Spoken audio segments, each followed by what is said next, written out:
李澤钜係長和係新一任掌門人。說返呢樣已經，我相信你唔使我答你都知道啦。我得2個仔啫。話說返轉頭，早喺1994年，澤钜就已經做咗長實副主席，但真正被公開宣布係長和係接班人，已經係2012年嘅事。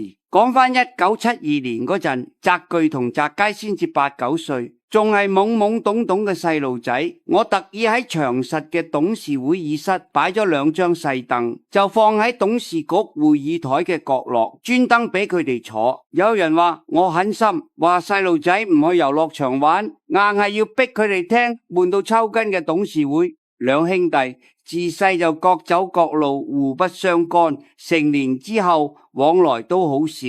外界之所以會有李澤钜同李澤楷唔和嘅傳聞，估計都係因為兩兄弟性格完全唔夾。李澤钜低調沉穩，10足10係我嘅翻版，深得我真傳。李澤楷就完全唔同，高調到不得了，名聲響晒外邊。80年代初，澤钜拎住斯坦福大學結構工程博士學位返香港，正式加入長江集團。長實有幾個老董事見佢係我個仔，又有咁威水嘅學位，就提議直接俾佢入董事局。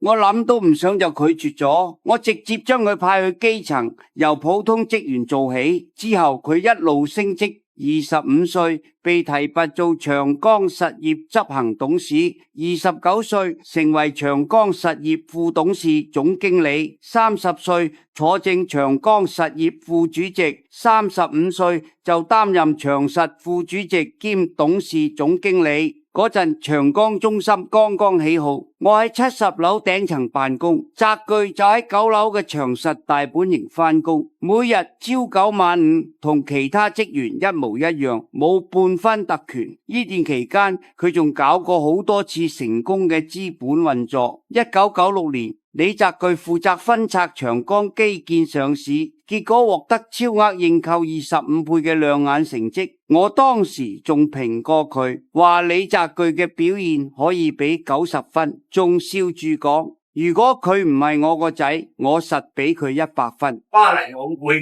100分，但係事實係我100分。2012年，我正式分家，將李澤楷持有嘅1/3家族信託權益全部轉讓俾李澤钜。就係呢一次轉讓，令佢一躍成為香港新首富。